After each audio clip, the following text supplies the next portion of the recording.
What's going on, guys? TalkAstonVilla here, back for the Aston Villa 0, Spurs 2 review. I mean, is it really a surprise? This is our 20th loss of the Premier League season. Who saw that coming, right? But anyways, before I get into it, huge thank you really for 1,000 subscribers. It's been a long and inconsistent journey on my part. We'd probably be well past that, but I've been through a lot through this last few years, and I thank you guys for sticking by me, and to all the newcomers, hello and thank you. It does mean a lot. But anyways, like the video and all that stuff, and let's get into it. So first we'll start with man of the match. I think my man of the match from a Villa perspective would be Brad Guzan. I mean, it was like the Brad Guzan vintage of like 2013, 2014, maybe earlier from that, maybe 2012, 2013. He just looked instrumental. He looked like the Brad Guzan of old, and I love that, but I don't expect that, Villa fans. I don't expect that to be him for the rest of the season, and especially if he stays on, I still expect him to leave and go back to the U.S. because I think that's the caliber he belongs at, especially at this point in his career. But getting into the first half performance, we were lucky. This could have been a cricket score. We could have been down 3 or 4-0. I mean, Harry Kane hit the woodwork, chipping Guzan, which, to be fair to Guzan, was a smart move to come out because literally any more space for him to run onto, and that would have just been put around him anyways. So good effort from him there. And then they hit the post again. I think there was they hit the post 3 times. I know one came off the back of Guzan's head and almost went in, but it's clear off the line. But I mean, we were lucky. I mean, any opportunity that we had in the first half was literally like 30 seconds of play, and it was literally outside the box. Oh, let's cross it in. Hopefully Gusted, the headless chicken himself, who cannot take a touch. I bet there's literally a 12-year-old youth prospect out there that can take a better touch than Rudy Gusted, because he screams championship caliber. It is unbelievable. At least he'll probably be class for us in the championship, right? Because he just is so useless. Holding up the ball, he is somewhat decent, but then again, he doesn't have a touch. So he can't probably even control a beach ball. He's just fucking useless. I don't like to swear, but he is moronically useless. What else can you say about the guy? And honestly, I know people don't like me slating Alan Hutton and they want him to stay. And people say, oh, he's our best fullback that can come up the pitch in attack. That might be the freaking case, but at the same time, how many times does he get caught out? I mean, I could count at least 10 times today where he was bombing up the rod. He doesn't really bomb because he's not that fast, but going up the right-hand side of the pitch, trying to cross it in, and obviously it didn't really end up being any specific high-quality chance, and then it would literally be 2 or 3 defenders back, maybe even less, like a 3-on-1. So many chances like that, and I think for the quality of a good right back, and especially a good left back, you have to know when to go up the pitch and when not to, and for me, Alan Hutton doesn't know when to. He simply doesn't.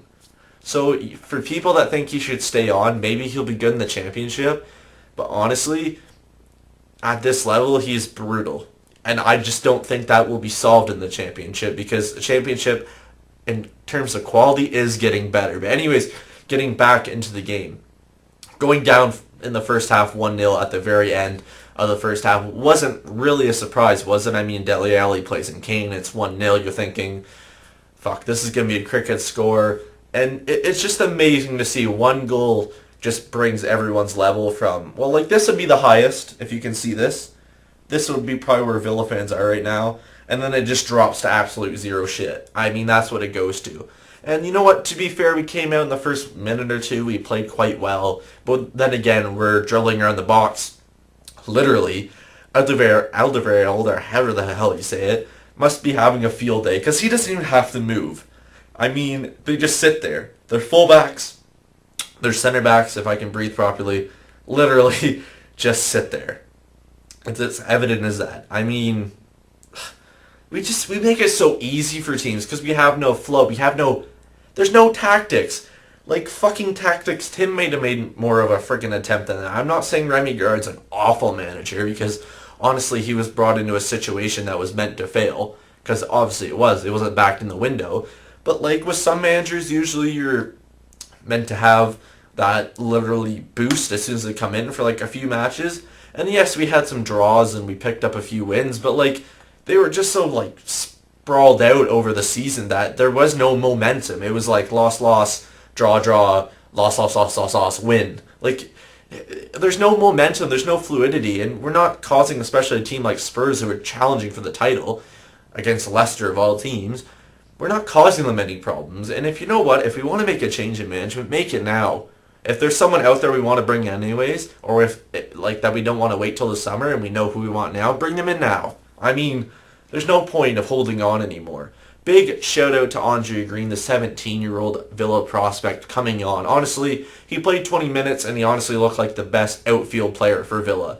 His first 3 passes were to his target, and that's probably the most accuracy the whole team has had collectively this season. I mean, it's been pathetic. Start playing the youth. Start playing people are hungry, because he honestly did look solid going forward, and he's only 17. We have some good prospects. I mean, hell, some of our youth team beat some of our frickin' first team regulars, including Brad Guzan.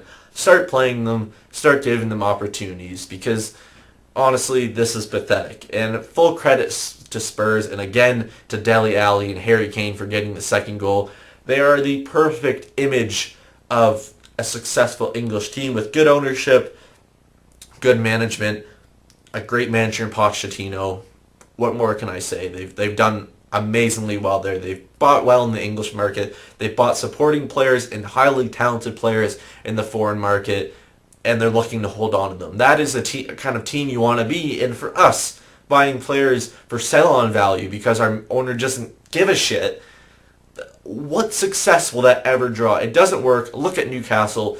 You can even look at Sunderland sometimes. There's teams in the Premier League who have done that. It doesn't work, and look how they are now. They're fighting for the Premier League lives. It doesn't fucking work. I am so fucking tired of that. How many times will I say fuck? I don't know, but I'll leave it there. Let me know who your man of the match was. Spurs fans, if you are watching this, who is your man of the match for Villa and for Spurs? Let me know how you thought your team did and how shit our team was if you really want to go on there. It's been TalkAstonVilla here. Thank you for 1,000 scubs. Like the video, or subscribers, not scubs. Like the video, share it around, and I'll stop rambling. Peace out.